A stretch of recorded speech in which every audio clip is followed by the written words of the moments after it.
Hi everybody! Today I'm going to be reading Walt Disney Productions presents The Aristocats.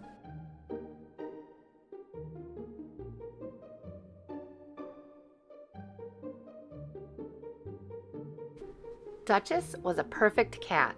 She had soft, smooth fur and bright blue eyes. When she walked, she took little steps and held up her tail in just the right way. Duchess had 3 kittens. She was teaching them to be perfect kittens. Tutu was learning to paint. Marie was learning to sing. Burley was learning to play the piano. And they were all learning to hold up their tails in just the right way. Duchess and her kittens lived with a very rich old lady named Madame. Madame was very good to her cats. She gave them the softest pillows and the thickest cream and the prettiest bows. Madame had a butler named Edgar. Edgar hated cats. He hated fluffing their pillows and fixing their cream and tying their bows. Every day Edgar muttered to himself, "These cats have got to go." One night Edgar put something extra in the cream. Sleeping pills. Then he took the little bowls of cream to Duchess and her kittens. "Do not forget your manners," said Duchess. "Thank you, Edgar," said Marie, Tutu, and Burley. Duchess and the kittens lapped up the cream. It was delicious, but soon Duchess felt very sleepy. Her eyelids began to droop. Burley and Marie were yawning. Tutu was already asleep. When all the cats were asleep, Edgar put them in their basket. Late that night, he carried the basket out to his motorcycle. He took the cats for a long ride. When he was far away from the city, he left the basket under a bridge. "Now they will never find their way back," thought Edgar. In the morning, Duchess and the kittens woke up. Everything looked strange. "Where are we, Mama?" asked Tutu. "Do not be afraid, dear," said Duchess. "I will think of a way to get home." But Duchess did not know what to do. Just then she saw another cat. "Hi," called the cat.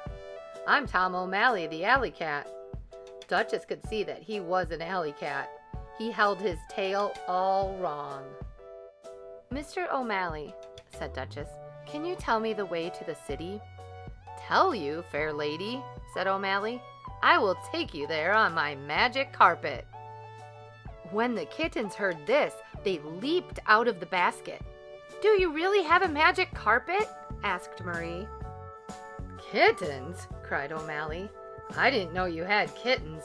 I was thinking of a magic carpet for 2. "Come along, children," said Duchess. "Mr. O'Malley cannot help us." And Duchess and her kittens walked away. "Wait," called O'Malley. "I see my magic carpet coming down the road." O'Malley's magic carpet looked like an old milk truck on its way to the city. O'Malley landed on the milk truck. He hissed and howled. "Help!" screamed the driver. The truck screeched to a stop and the driver got out. "Where's that stupid cat?" muttered the driver. He did not see who was climbing onto his truck, so he got back in and drove on down the road. "Is anyone ready for breakfast?" said O'Malley. "Where is it?" asked Tutu. "Just close your eyes and wiggle your noses," said O'Malley. "I need a little magic for this." So the kittens closed their eyes and wiggled their noses. O'Malley uncovered a milk can. "The magic worked," said O'Malley. "Open your eyes and see." The kittens opened their eyes. "Milk!" cried Marie. "O'Malley is terrific." "How true," said O'Malley. After a while, the driver turned around. "Jumping jailfish!" he cried. "Cats!" He stopped the truck and chased them away. "What an awful man," said Duchess. "Now we will not get to the city." "Stick with me, Duchess," said O'Malley. I know the way. O'Malley is so smart, said Marie. O'Malley is so brave, said Tutu. When I grow up, said Bertie, I'm going to be just like O'Malley. They came to some train tracks. The tracks went over a river. The kittens pretended to be a train. Woo, woo, cried Burley. Clickety-clack, said Tutu and Marie. Suddenly they heard a real train coming. It was right behind them. O'Malley got everyone under the tracks just in time. The train whizzed by over their heads. Marie was so scared she let go and fell off the bridge. Help! Cried Marie. O'Malley did a daring dive. He pulled Marie out of the river. How can I ever thank you? Asked Duchess. It's nothing, said O'Malley. After that, the cats walked along the road. At last they reached the city, but it was very late. We'll have to spend the night with my friends, said O'Malley. They climbed up to a roof and looked in a window. O'Malley's friends were having a party.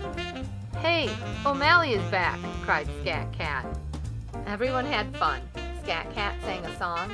It went like this. Rinky-tinky, think of that, to be a cat without a hat. Sing it, Scat, said O'Malley. Yeah, sing it, Scat, said Burley and Marie. Duchess and O'Malley danced all the dances O'Malley knew. After the party was over, O'Malley and Duchess sat on the roof. You have been very kind to us, said Duchess. We will miss you, but tomorrow we must go back to Madame. The kittens were watching from the window. I don't want to go back, said Burley. I want to stay with O'Malley. But the next morning they went back to Madame's house. O'Malley waved goodbye. Edgar let the cats in. He was not happy to see them come back. Edgar put the cats in a bag. Then he put the bag in a trunk.